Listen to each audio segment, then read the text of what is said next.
I'll just inject myself with Ozempic and everything will be fine. No, my friends, that's not how it works. You can't solve all of society's problems with a single substance. That's just not possible. It's called a silent killer. Of course, it would be nice to just get one shot and live a peaceful life. But you shouldn't get your hopes up too much. Let's say a few words about this now. Using Ozempic absolutely does not mean you can eat whatever you want, anything that comes to mind or that you like. I can easily stick to this system, and as you can see, I maintain my weight.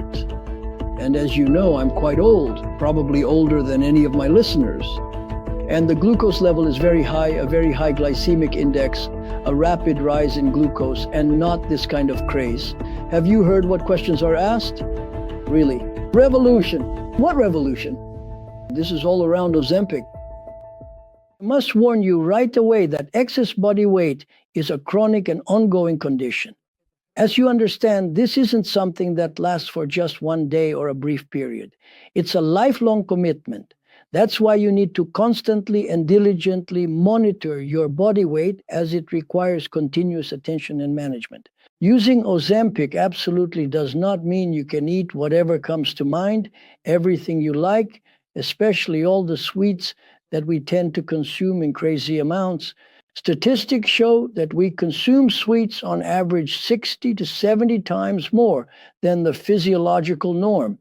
But where else have you seen something like this?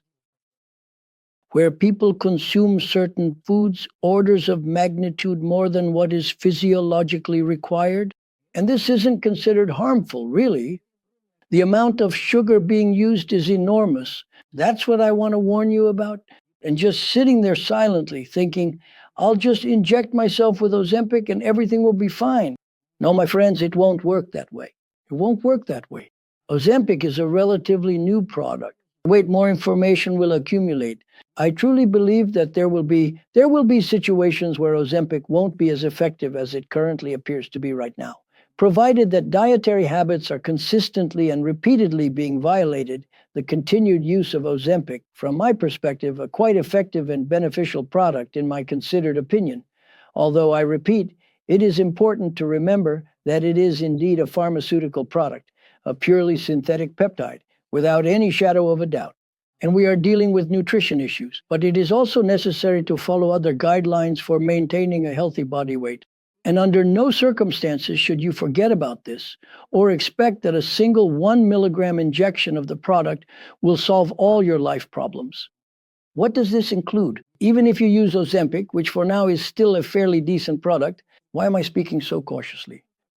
It's not for the sake of caution itself. I just know the history of very many pharmaceutical drugs.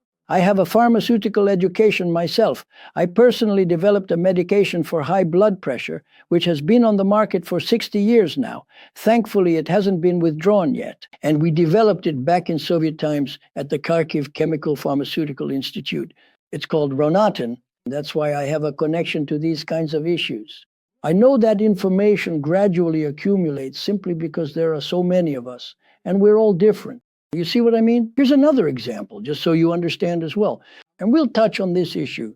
A good example of this phenomenon is the thankfully now past trend for statins.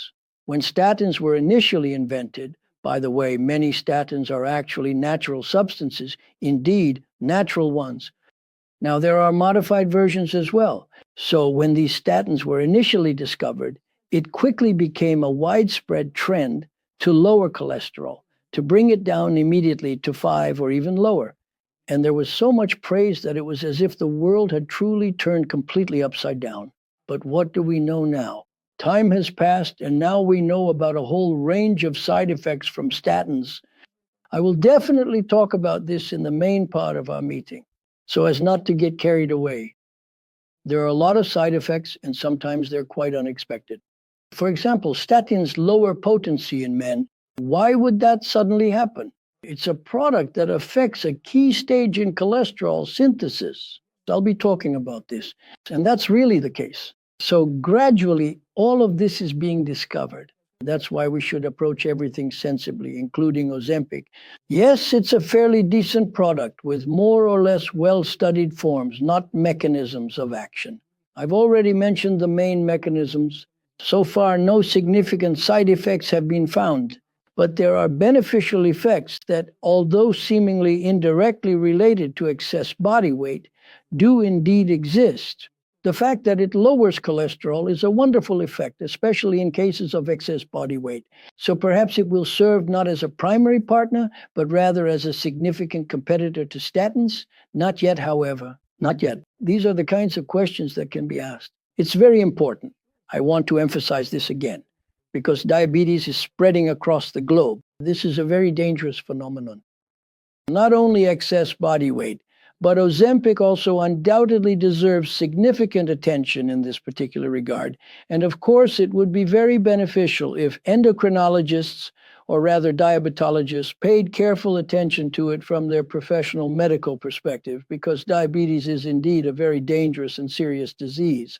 It's called a silent killer. Slowly, gradually, imperceptibly, especially at the beginning, all the blood vessels deteriorate for various reasons. And then come heart attacks, strokes, and all sorts of other complications. Yes, especially type 1 diabetes in children and adolescents. This is a very serious concern. I think that perhaps there will be studies on Ozempic by diabetologists in this particular regard, not just by those who deal with excess body weight. As for the increase in the number of people with excess body weight, let's put it this way. So, first and foremost, diet. A sharp and significant reduction in carbohydrate intake, especially fast-acting carbs, is absolutely essential. This includes all sorts of unhealthy snacks like pastries and so on. Of course, I completely understand human nature and its inherent challenges. Now it's summer, it's going to be hot, probably really hot, and sometimes you'll want some ice cream. But this, generally speaking, especially for overweight people, should be an exceptional occurrence, not a regular habit. If you feel hungry, you immediately go to the fridge. A piece of pastry, a slice of cake, quickly. But that's just a little thing. Actually, it's not a little thing at all. You absolutely need to eliminate these moments, especially when you're using an effective product for weight loss. Otherwise, you'll completely negate all of its wonderful benefits.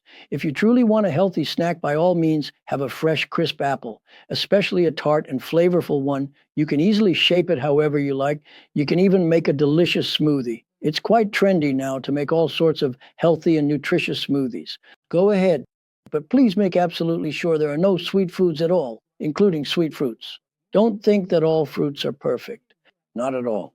Far from all fruits are suitable. For overweight people, for example, grapes, which by the way contain a high percentage of glucose, are not recommended. The thing is, why is it dangerous? Because the fat that accumulates in the body is synthesized not so much from fat, but from carbohydrates.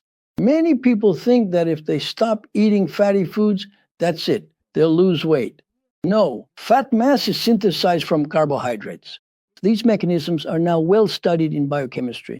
So, please consider reducing your overall intake of fast-digesting carbohydrates.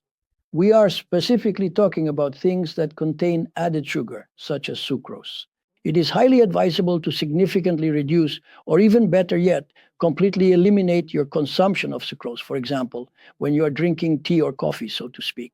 It is also important to be very selective with fruits, depending on precisely how much sugar they inherently contain and how quickly that particular sugar is absorbed into your system. This is commonly called the glycemic index, and you really need to check, if you are overweight, what the glycemic index is of your favorite fruit, for example.